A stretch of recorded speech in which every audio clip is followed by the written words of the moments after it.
Il a eu à effectuer deux grands souhaits de Cheikh Ahmadou Bamba Khadim Rasoulullah, des souhaits qui lui étaient vraiment chers.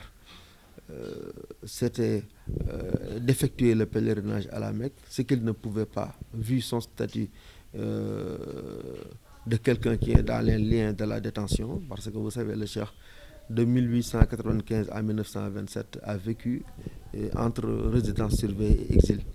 Et l'islam exempte toute personne qui n'est pas libre de ses mouvements de faire cette obligation canonique de l'islam. Mais il nourrissait l'envie et le souhait de le faire. C'est Cheikh Mohamed Fadel qui l'a réalisé en compagnie de Mam Cheikh Anta, Al-Hadji Mbaki Bousso, son oncle, Al-Hadji Mandiaye Diop, Serigne Takafal, avec Serigne Maoulaye Bousso, une forte délégation pour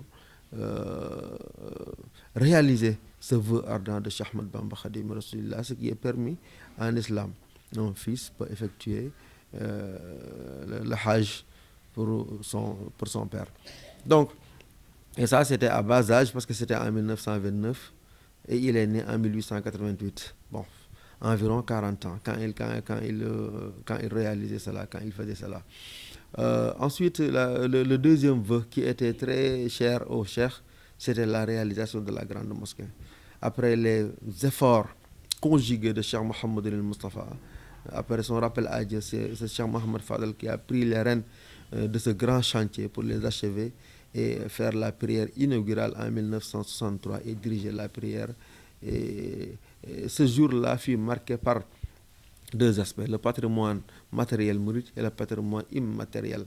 Le patrimoine matériel était représenté par cet édifice qui avait un prix exorbitant à l'époque, mais aussi le discours bien libellé de Cheikh Mohamed Fadel qui balayait d'un revers de main tout doute sur la littérature et la formation intellectuelle mouride.